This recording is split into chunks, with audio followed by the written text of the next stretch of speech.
So hi everyone.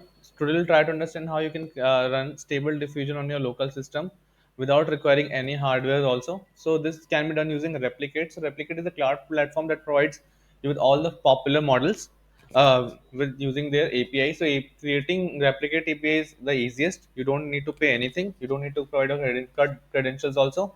You just need to Google Replicate, and eventually once you log in into the platform, sign up into the platform, you get your API key for free. So once you're able to create your API key, as I have created for myself, you need to pip install LangChain and Replicate. You can you can use Replicate only, but I'm using it using LangChain because it's quite easy, and you don't need to have OpenAI API key also for this particular tutorial. So that's the best part. So you just need to have a Replicate API key that is free to generate. So once you have pip installed LangChain and Replicate, you need to import Replicate from LangChains, from template and LM chains, and then assign an environment variable Replicate API token equal to a Replicate API. Now rest of the tutorial is very easy.